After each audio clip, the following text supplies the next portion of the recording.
Gracias, Vic.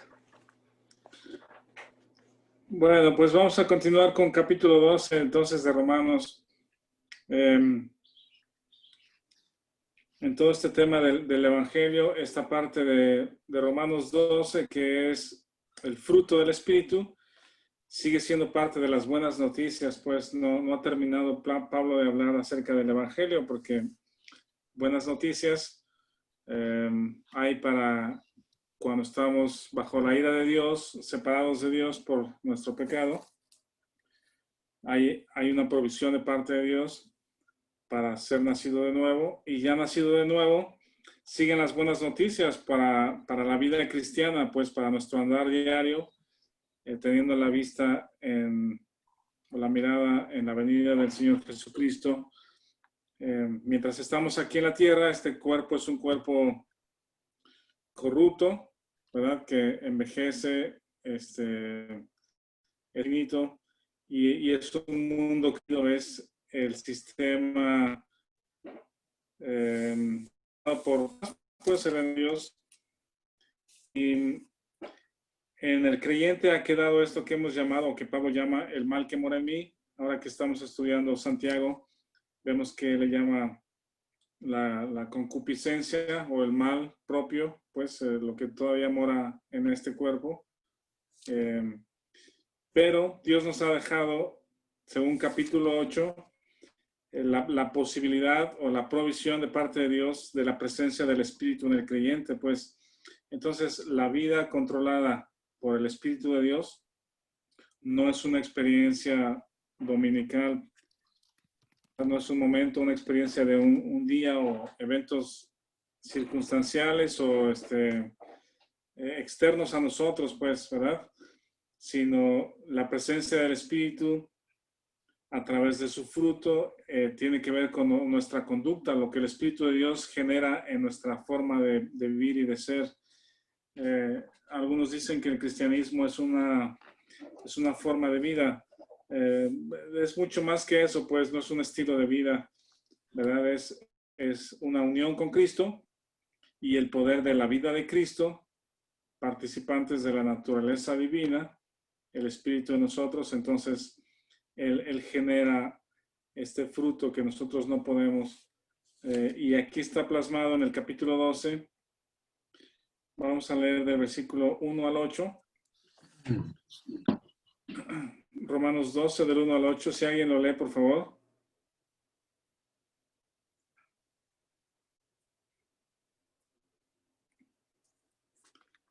¿Quién quiere leerlo?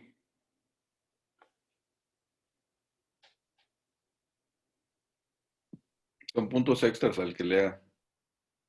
Puntos Así extras. que, ¿Lo hermanos, leo? os ruego por las misericordias de Dios que presentéis vuestros cuerpos en sacrificio vivo, santo, agradable a Dios, que es vuestro culto racional. No os conforméis a este siglo, sino transformaos por medio de la renovación, de vuestro entendimiento, para que comprobéis cuál sea la buena voluntad de Dios, agradable y perfecta.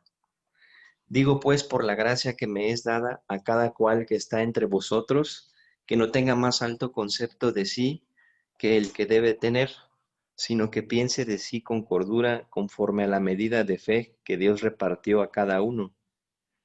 Porque de la manera que en un cuerpo tenemos muchos miembros, pero no todos los miembros tienen la misma función, así nosotros, siendo muchos, somos un cuerpo en Cristo, y todos miembros los unos de los otros.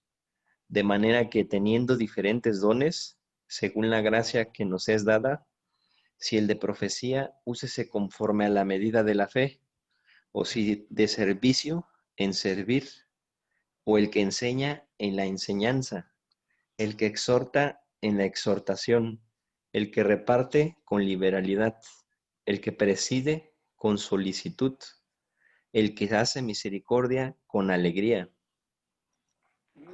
Hasta ahí, muchas gracias.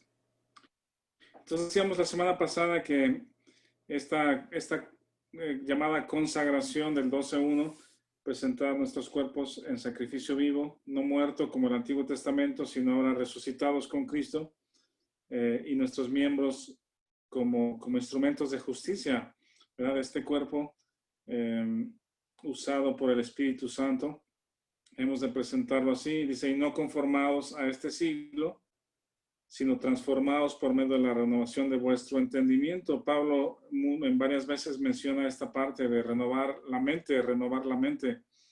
La renovación de la mente ocurre cuando conocemos la verdad de la palabra de Dios, lo que somos en Cristo, lo que tenemos en Él, cómo Dios nos ama, todas las verdades de nuestra posición en Cristo cambian nuestra perspectiva, pues nuestra manera de ver las cosas. Entonces, no conforme a este mundo, que es temporal, guiado por la vista, guiado por el deseo, por lo material, sino basado en la palabra de Dios. Y luego coloca al creyente en medio de un cuerpo. Este cuerpo es la iglesia. Y Pablo llama la atención diciendo, ahora eres parte de un cuerpo. Y voltea y dice, así como en este cuerpo físico hay muchos miembros, pero todos los miembros tienen diferente función, así el cuerpo, que es la iglesia, tiene muchos miembros, pero diferente función. Esto es muy interesante porque tiene que ver con la creación, ¿verdad? Otra vez recordando a Dios como el creador de todas las cosas. Y en la creación, Dios hace dos cosas, o bueno, entre otras, recuerdo dos o señalo dos. Una es que todo tiene un diseño, ¿verdad? Todo lo que Dios hizo tiene un diseño. Y ese diseño es porque tiene un propósito. Job,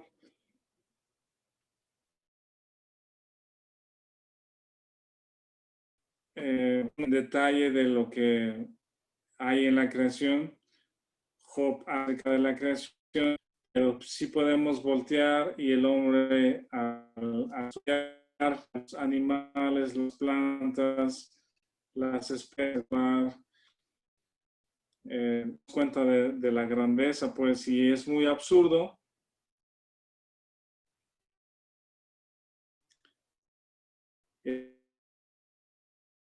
es necio o un sistema surgió de la casualidad o que por el momento los jugaron en algún tiempo, de repente surgió vida, después evolucionó y se hizo más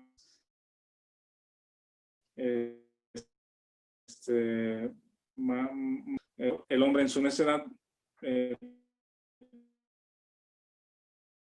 piensa que así es. No sé si Entonces, se le está trabando Rafa o... tenemos que No. ser creador Sí, Sí, se aquí está también dice interrumpiendo que así. está y tiene trabado. y cada propósito. Pensé que era yo, que era mi No, Rafa, teléfono, mi estás señal. trabando.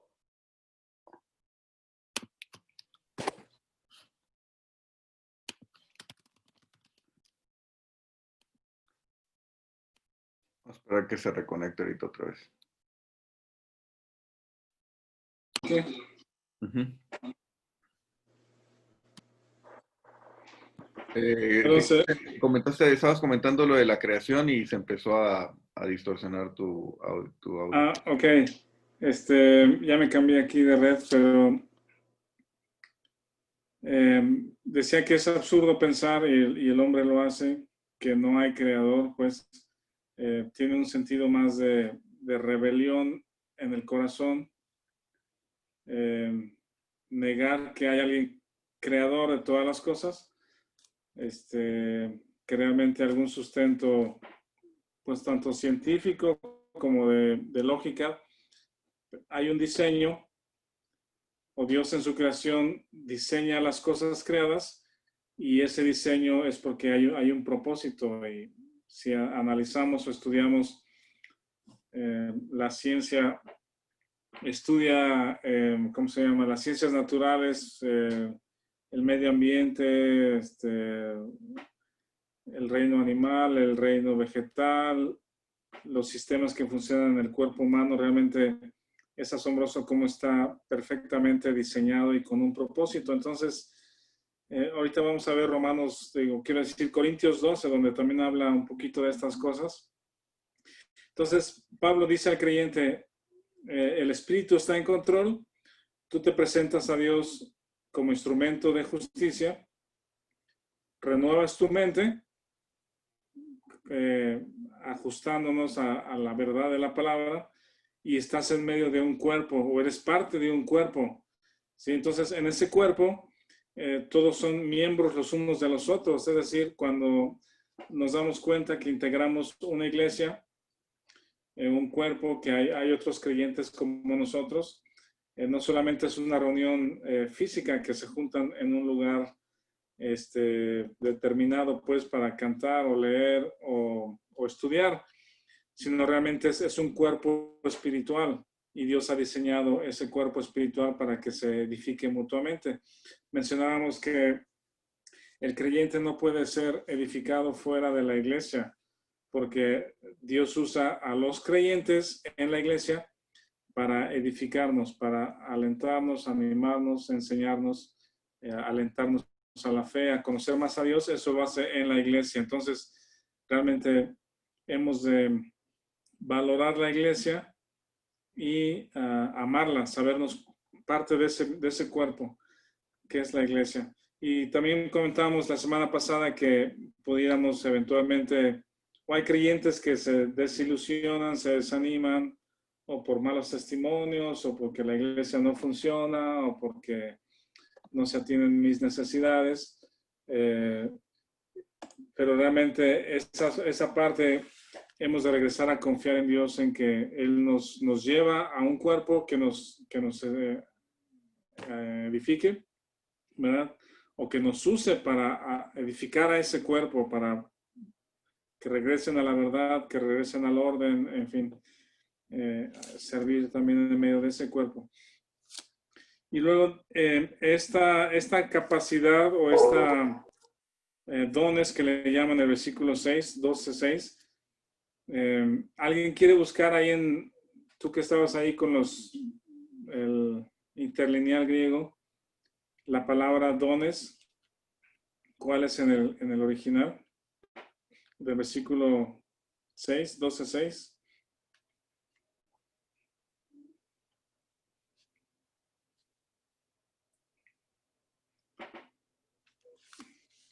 ¿Lo tienes, Vic?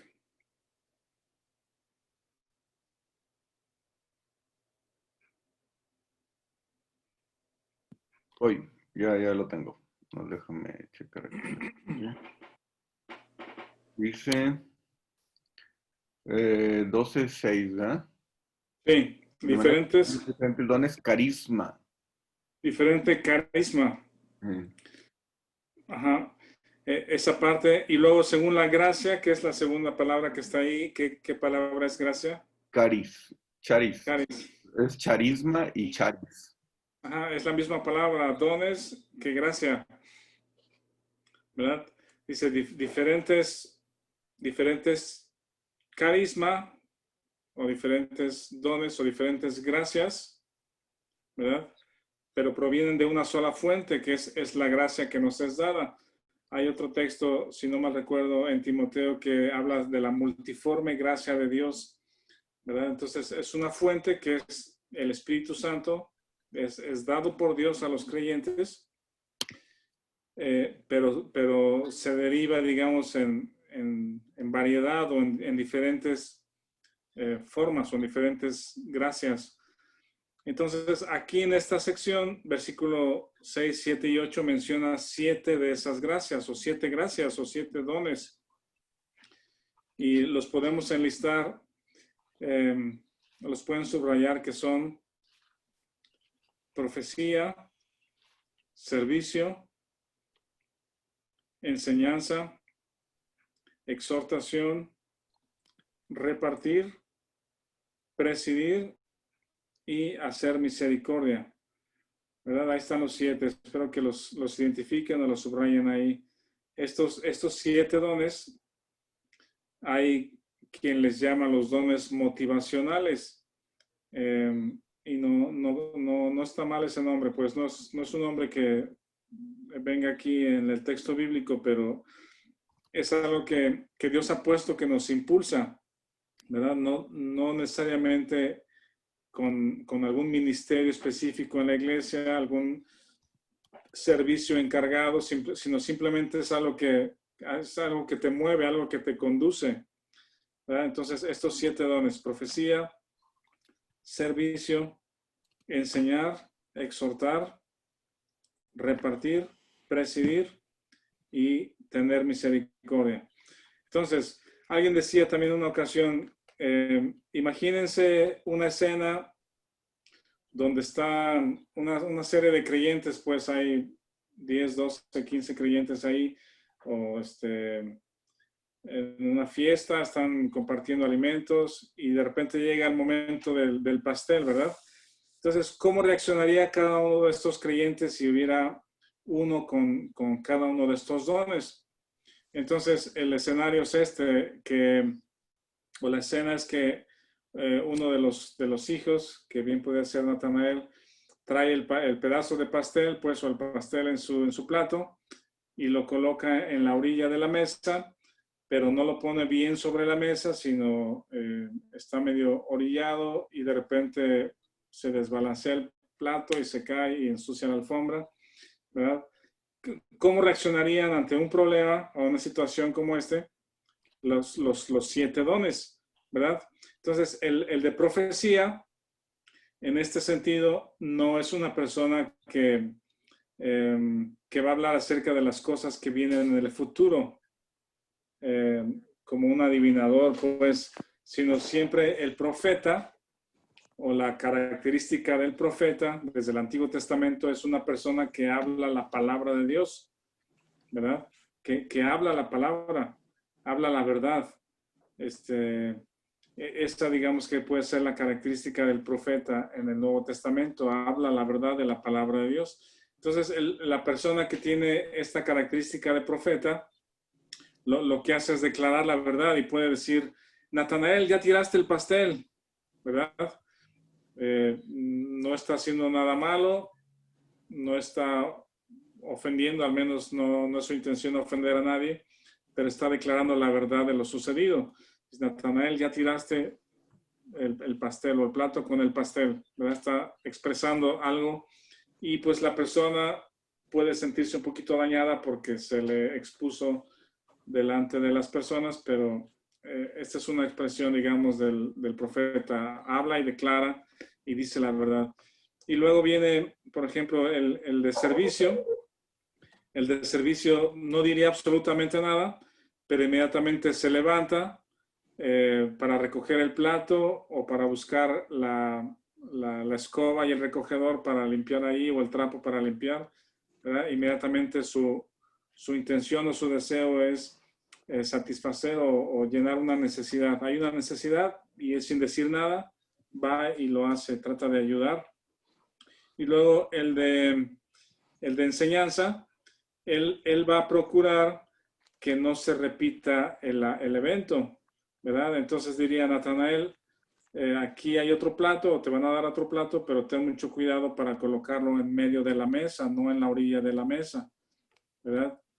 Y luego el de exhortación tiene que ver también con las cosas prácticas, de animar a la persona para que mejore. Sería algo del estilo de la enseñanza, pero más práctico, ¿verdad? Ahorita vamos a ver también un ejemplo.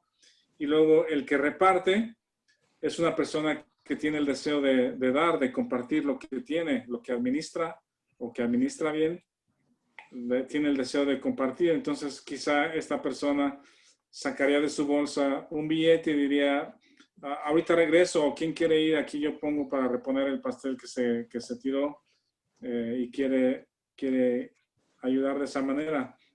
Y luego el que preside es una persona que regularmente toma el liderazgo, pues toma iniciativa, tiene una meta, o Dios le da una meta a donde ir, y entonces encamina al grupo y los alienta con los recursos para ir hacia meta. Entonces el que preside quizá también diría algo así como que, ok, ya que recogiste, tú vas por el pastel, aquí limpiamos y hay alguien que nos ayude aquí a servir otra vez el pastel. No sé, toma iniciativas. Y luego el de misericordia iría con Natanael y le diría, hijito, no te preocupes, no pasó nada, este es un problema muy sencillo, te vamos a ayudar, etcétera, ¿no? Entonces, cada uno ante una situación X, Dios le ha dado algo que le impulsa a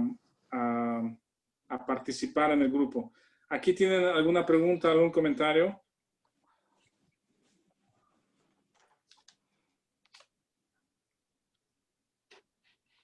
¿Ninguno?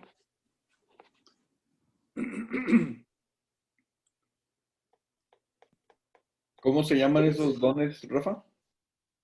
Alguien les llama los dones motivacionales. Yo sí Motivacionales. tengo una duda, Rafa. Va Sí, más enfocada a la medida de fe que Dios da a cada uno. ¿Por sí. qué nos da diferentes medidas de fe? Y si a eso se refiere, si realmente la medida de fe que tú tienes es diferente a la que tiene Víctor o la que tengo yo, y por qué da esa medida de fe a cada uno. Y no es algo que a lo mejor yo entiendo que así lo entiendo de esa manera, no es algo que esté en reforzarla nosotros mismos. Por lo menos eso es lo que se percibe, ¿verdad? Pero sí como que me gustaría un poquito aclarar esa parte, Rafa, por favor. Sí, esto justamente estaba meditando en ese versículo porque, ¿cómo se llama? Si Dios quisiera hacerlo, no habría nadie que se pudiera oponer a decir, ¿por qué me diste menos fe a mí que a él? Porque Dios es soberano, pues. Pero no sé si se refiere a eso, pues que a unos Dios les da menos fe que a otros. Tal vez es el asunto de que hay momentos en la vida o en el momento de crecimiento del creyente, pues que en ese momento Dios nos permite tener un tiempo de poca fe, pues, para dárnoslas a crecer. O sea, no sé si es una poca fe permanente, quiero decir, ¿verdad? Rafael tiene poca fe toda su vida, durante toda su vida cristiana, o hay momentos donde mi fe es poca y necesito ser probado para crecer. Y la fe, acuérdense que tiene que ver con la verdad. La fe se sustenta en la verdad. Entonces, la fe no puede crecer si no hay conocimiento de la verdad. Entonces, entre más conozco verdades, conozco una verdad y otra verdad y otra verdad, mi fe crece pues en ese sentido. No sé si me estoy explicando, pero no estoy seguro si Dios da a unos poca fe y a otros mucha fe, sino más bien en el momento en que estamos viviendo, hay ocasiones donde necesito conocer más verdad para crecer, para que mi fe se incremente. Pastor Sí. Rafa, Sí, ¿puedo compartir 2 versículos? Perdón. sí, por favor. De esto que pregunta el hermano en el Evangelio de Juan, capítulo 3. Evangelio de Juan, capítulo 3, versículo 34. A Dice, ver, porque el que Dios envió, las palabras de Dios habla, pues Dios no da el espíritu por medida. Dice que Dios no da el espíritu por medida. La gracia de Dios, el don inmerecido, es un favor por igual a todos los hijos de Dios. Y sí, correcto. segunda de Corintios, capítulo 10, creo que es el versículo 13. Sí, versículo 13. Desde el 12 empieza a ver por qué toca ese tema otra vez, ¿no? Por lo que pregunta el hermano. Dice, aunque aquí había otra situación, porque no nos atrevemos a contarnos ni a compararnos con algunos que se alaban a sí mismos, pero ellos, midiéndose a sí mismos por sí mismos y comparándose consigo mismos, no son juiciosos. Pero nosotros no nos gloriamos desmedidamente, sino conforme a la regla que Dios nos ha dado por medida, o sea, la fe, para llegar también hasta vosotros. Pero no quiere decir que Dios dé menos fe a unos que a otros, sino que nosotros nos apropiamos de forma diferente de la gracia de Dios, ¿no? De las promesas que ya Dios nos dio. Estamos completos en Cristo, pero eh, a veces degradamos a Cristo en nuestras vidas, lo ponemos como un actor secundario y no como el protagonista, no como el centro de nuestras vidas. Y no conocemos a nuestro Señor y eso no nos permite andar en la verdad para que el Espíritu de Dios forme a Cristo en nosotros, la mente de Cristo, ¿no? Sí, Gracias. correcto, Martín. Rafa, quisiera comentar algo o subrayar que la fe es lo que lo que has comentado antes muy bien, es en hechos bíblicos. O sea, la fe es creer lo que está escrito. O sea, en la palabra no es algo de buenos deseos o confía, ¿cómo se llama? Si piensas algo mucho, mucho, mucho, lo vas a como pensamiento positivo, no es, pues. Sí, correcto. Sí, exacto. No, Hermano, no, buenos no días. proviene de nuestro esfuerzo para lograrlo, sí. ¿Alguien más iba a comentar algo? Y yo tengo una pregunta, hermano. Sí, Es que en el versículo 6 dice, si es el de profecía, úsese conforme a la medida de la fe. Mi pregunta es, ese don que se usa conforme a la medida de la fe, ¿es únicamente el de profecía o también lo va a abarcar para el de servicio, enseñanza, misericordia? pues aquí lo muestra específico para el de profecía, pero sin duda el actuar del Espíritu viene del creyente que confía, pues. Eh, entonces, pienso que el de profecía en particular es muy valioso. Digo, todos son valiosos, pero, ¿cómo se llama? El de profecía tiene un ministerio muy importante de proteger a la iglesia, pues, contra enseñanzas falsas, ¿verdad? Porque él debe conocer la verdad. Entonces, no sé si hace esa mención específica de el de profecía que se use conforme a la medida de la fe, porque en ocasiones los creyentes o el mundo no ven la verdad de Dios, ¿verdad? Ante las circunstancias y este mundo, o como dice el 12:2, conformados a este siglo, no vemos la verdad, pues, y el de profecía sí ve la verdad y la expone. Hay muchos pastores y hermanas que son así, pues, cuando los creyentes estamos envueltos conformados a este siglo, ocupados en cosas menos importantes o incluso en cosas no verdaderas, el hermano de profecía o la hermana expone la verdad, pues, y esa exposición de la verdad a veces es contraria al estado en que están los creyentes, pues. Yo pienso que puede ser por eso que habla acerca de la fe, porque hay cosas que ellos ven que los otros no ven. Cada uno de estos 7 dones tiene, digamos, que un personaje que lo puede ilustrar o lo podemos ver en estos 7 personajes. Por ejemplo, el de profecía, justamente parece que Pedro es la persona que tiene esta característica. Pedro es una persona, si bien es impulsiva, pero es una persona que toma la iniciativa para hablar antes que sus compañeros y habla la verdad. Es el que, cuando Jesús pregunta, ¿quién dicen ustedes que soy yo? Tú eres el Cristo, el Hijo de Dios, ¿verdad? Ese es el tipo de cosas que les digo que cuando otros no lo ven, Él lo ve y lo dice, lo expresa. En algunas ocasiones guiado por su carne. Pedro, aunque tiene la personalidad, se equivoca tremendamente, pues, ¿verdad? Cuando es la transfiguración, él se le ocurre una muy buena idea y dice, ¿por qué no hacemos 3 enramadas aquí y se quedan ustedes 3 aquí y aléjate de mí? Entonces, tiene la capacidad o tiene la personalidad, pero realmente usado por el Espíritu de Dios, es una persona que expone la verdad, ¿sí?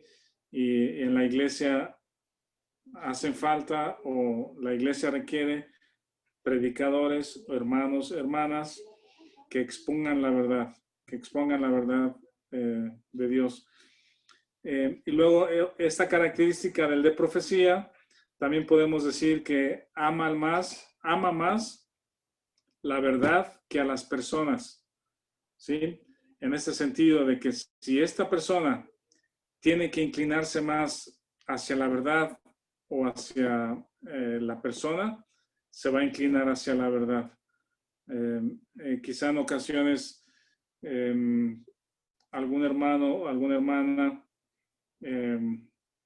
son muy llamados, pero están viviendo alguna situación de pecado que no quieren dejar, o alguna actitud que no quieren cambiar, o alguna enseñanza falsa que quieran creer, ¿verdad? Esta persona de profecía no va a apapachar eso, pues no va a decir, bueno, eres mi hermano de toda la vida, está bien, no importa, ¿sí? Sino al contrario, va a decir, mira, la verdad de Dios es esta, y si tengo que alejarme de ti o tú quieres alejarte de aquí del círculo o de nosotros, pues yo no voy a cambiar la verdad de Dios. Entonces, esta persona es así de firme. Y luego el otro, que es el de servicio, ¿verdad? Quizá está ejemplificado en Timoteo. Timoteo es un joven que Pablo encontró, lo hizo su discípulo.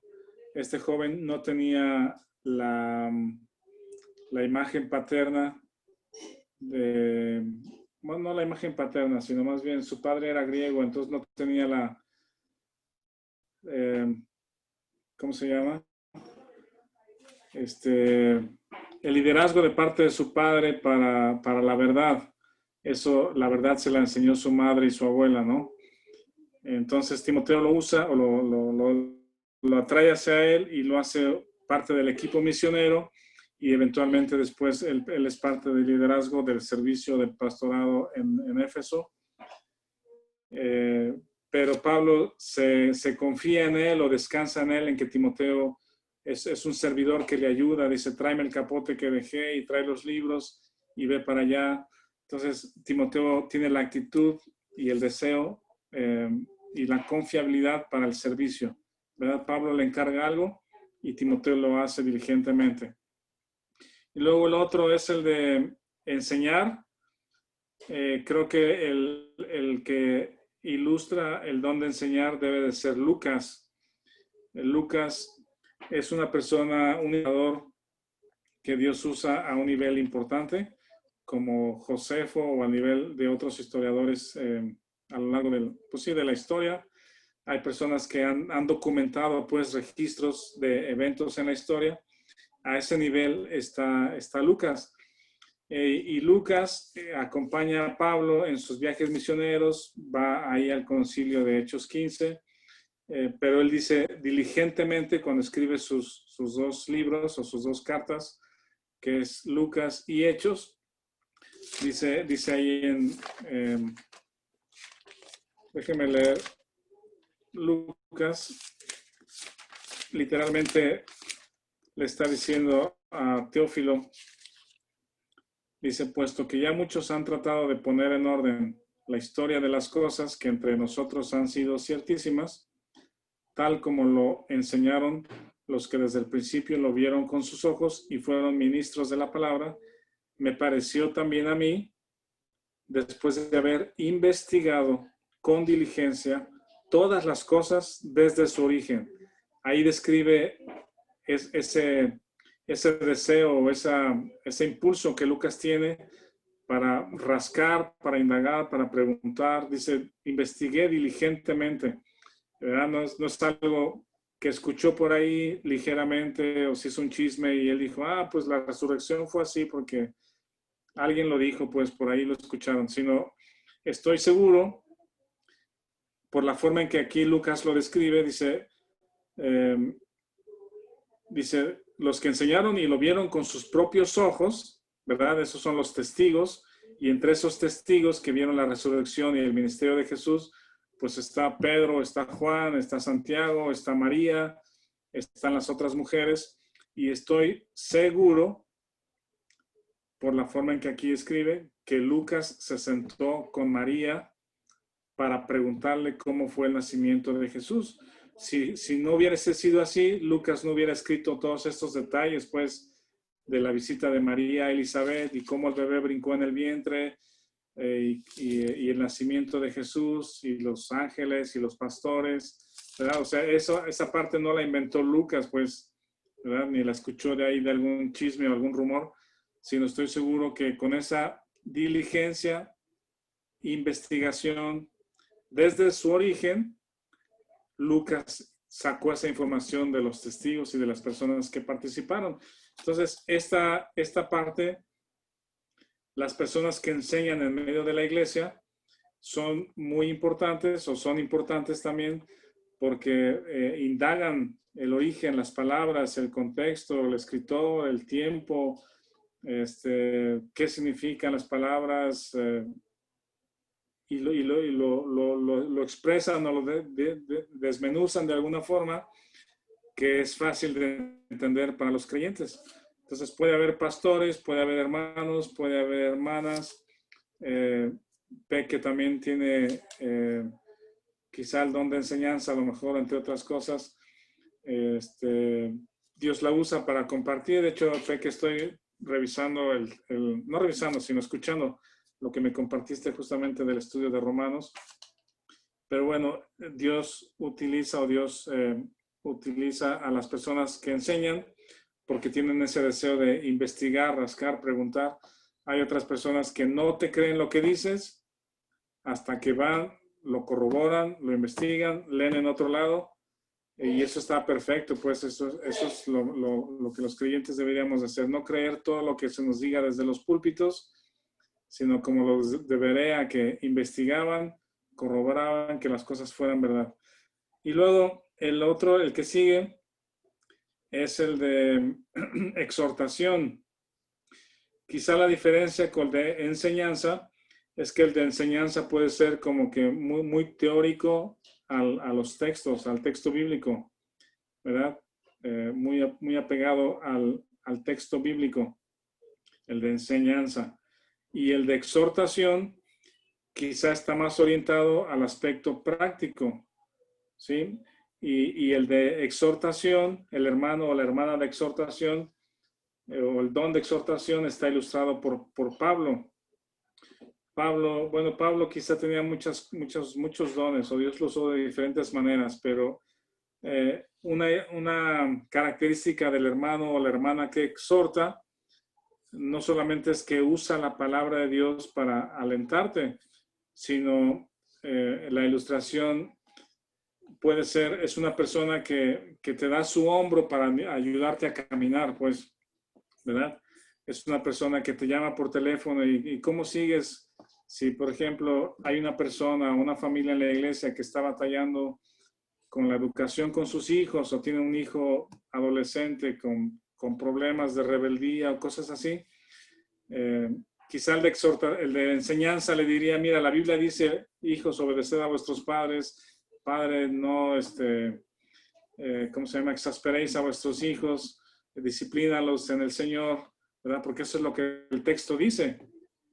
Pero el que exhorta no solamente usaría esos textos, sino te diría, mira, yo también he tenido mis hijos y a mí me ha funcionado esta parte, pues, darles tareas,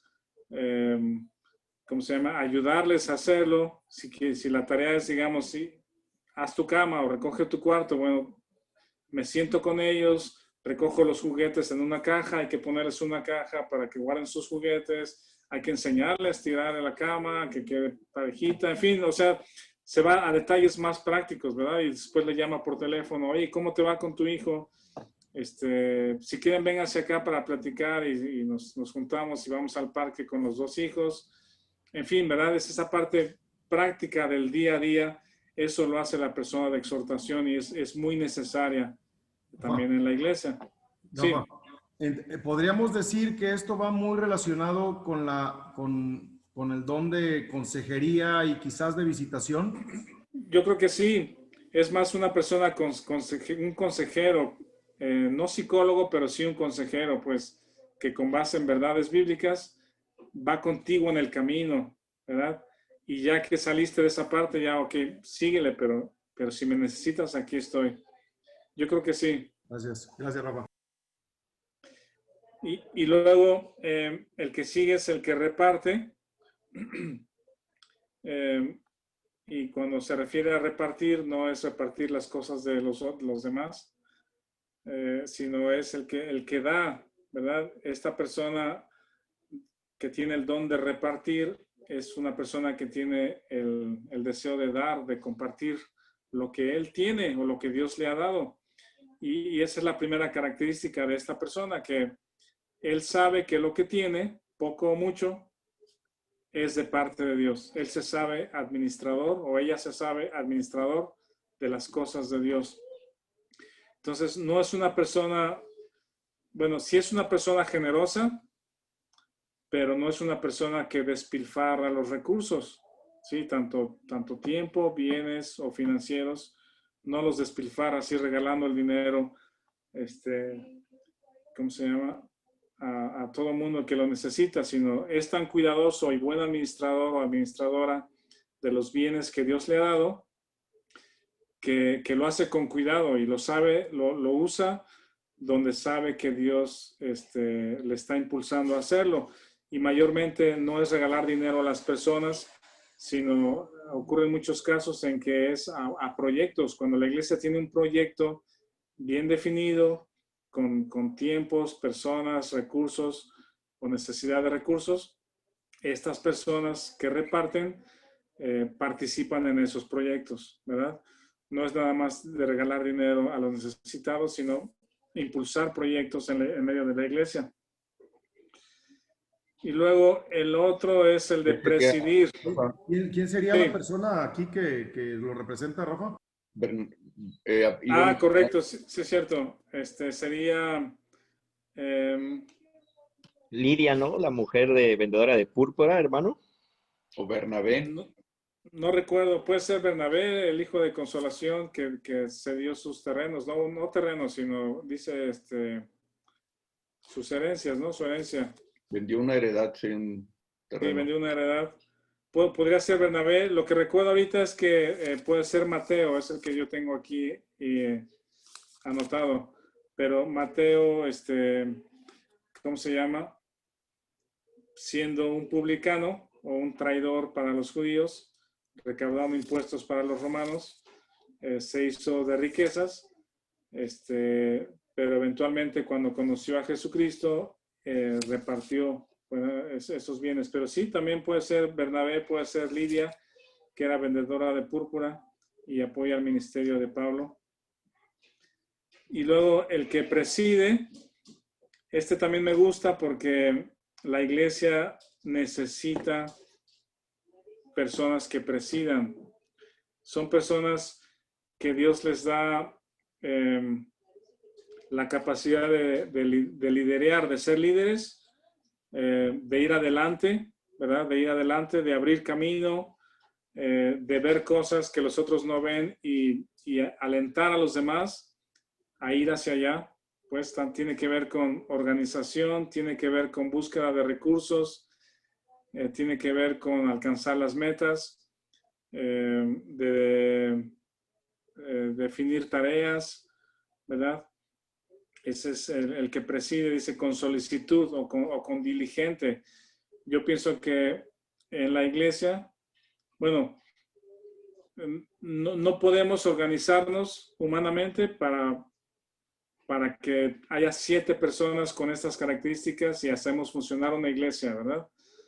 Realmente la iglesia es un diseño de Dios y Él pone ahí a los que Él quiere, pues, y a los que Él pone ahí, los capacita con estos 7 dones para edificar la iglesia.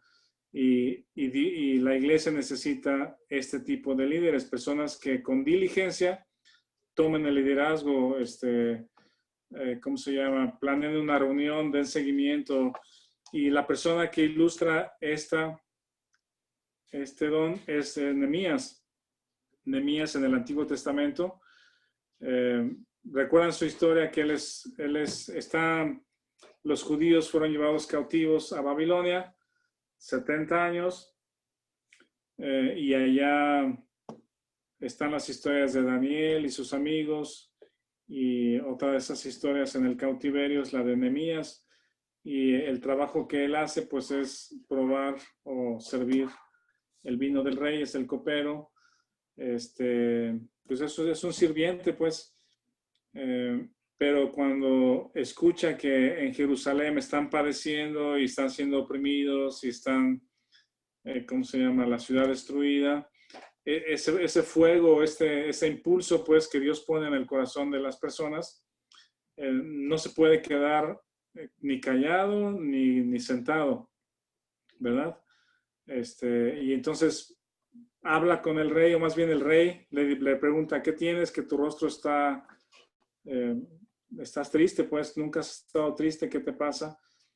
Entonces ese fuego se manifiesta también en su estado de ánimo, porque requiere hacer algo, pues requiere hacer algo al respecto. Entonces le dice, allá en Jerusalén mi gente está así y así, y entonces hace un plan, ¿verdad? Hace un plan y le dice, si tú me das este tiempo, en este periodo yo voy, ayudo, y me das cartas, y me das madera, y me das los recursos, y yo voy y ayudo a mi gente, y regreso, pues. Y entonces ya con la gente de Jerusalén, los organiza por familias, les pone una espada de un lado y el ladrillo en el otro lado para que se cuiden de los que están queriendo detener la construcción. Los lleva hasta la mitad del muro, todos desanimados, pero los alienta y hasta terminar el muro, pues.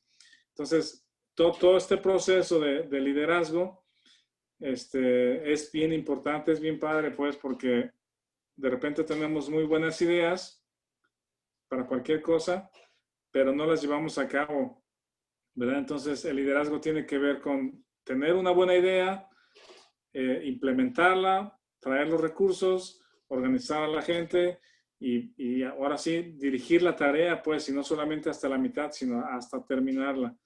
Entonces, en la iglesia Dios pone personas con estas capacidades de liderazgo. Y el último es el de misericordia. Pastor Sí, Rafa, adelante. quería comentar algo. Gracias a Dios, un hermano y amigo en Cristo que ya está en la presencia de Dios, su papá, el pastor Raúl, él tenía el don de presidir.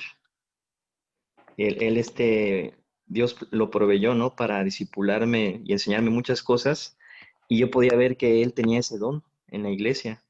Él siempre tenía esa iniciativa de que el propósito de Dios, llevarlo a la acción constantemente, y siempre hacía mucha referencia a Nehemías. De hecho, me enseñó un libro que se llama Pásame otro ladrillo, y con el libro de Nehemías, Eso pero es me bueno, gustaba sí. mucho porque él siempre estaba con esa iniciativa, con ese impulso, ¿no? Vamos a predicar el evangelio, pero como dice el pastor Rafa, o sea, lo llevaba a la acción, no nada más quedaba en palabras, ¿no? Sino que Dios lo movía a que realmente se hiciera realidad esto, ¿no? Eso me gustaba mucho, con solicitud, ¿no? Sí, Gracias. con diligencia, sí, muchas gracias. Y el último, el de misericordia, es ilustrado por Juan el discípulo. Ese, por ejemplo, es sensible al corazón de los demás, llora con los que lloran, se alegra con los que se alegran. Lo que decíamos del de profecía es que si el de profecía está más apegado a la verdad que a la persona, ¿verdad? más orientado a defender sí, a defender la verdad que a la persona. El de misericordia está más orientado a la persona que a la verdad, ¿sí? Le da tiempo, pues, y está más cercano a su corazón, y no es que menosprecie la verdad, sino que ve la necesidad de estar con la persona con un corazón lastimado. Esta persona de misericordia, pues, siempre está buscando cómo ayudar a los demás. Entonces, para ir redondeando este asunto de los 7 dones motivacionales, 6 de ellos se oponen entre sí, o son opuestos entre sí. Por ejemplo, el de profecía está opuesto o es diferente, opuesto diametralmente al de misericordia, ¿verdad? Profecía y misericordia. Y luego el de enseñanza con el de exhortación son también opuestos. Y el que sirve con el que preside son opuestos. Entonces, si el Espíritu Santo está impulsando a cada creyente en medio de la iglesia, estos opuestos se complementan y, ¿cómo se llama? Se ayudan, se hacen más fuertes, pues su impacto es más fuerte. Por ejemplo, el de profecía, ¿se acuerdan que hemos hablado que Juan y Pedro no eran amigos, por lo menos durante el ministerio de Jesús? Pero una vez estando el Espíritu en medio, impulsándolos, es el primer equipo misionero, o no sé si misionero, pero de predicación del Evangelio ahí en Jerusalén, ¿verdad? Está el de profecía y está Juan. Y unidos por el Espíritu dan un mensaje poderoso. En la carne son opuestos y uno puede decir, ay, tú hablas mucho y no haces nada, o siempre tomas el liderazgo, o me ofendes con tus palabras, ¿verdad? Y los opuestos, por ejemplo, de enseñanza y exhortación también son opuestos, porque el de enseñanza puede ser muy, muy teórico y el otro muy práctico. Y el de presidir también con el de servir en la carne puede decir, oye, tú todo mandas y tú quieres hacer y organizas todo, pero no haces nada. Podrían ser en la carne opuestos, pero Dios los ha diseñado así para que edifiquen a la iglesia. Entonces, nos necesitamos unos a otros, y si en la iglesia entendemos y notamos que alguien tiene alguno de estos dones, ¿verdad? Hay que dejarlo ser usado por el Espíritu de Dios. Sí, a lo mejor no es el pastor o no es una persona, ¿cómo se dice? ¿Cómo puedo decir? Con algún ministerio en la iglesia. Sí, a lo mejor es un hermano X, o X para nosotros, que llega, se sienta, escucha, pero un día levanta la mano y dice, oigan, hermanos, esto.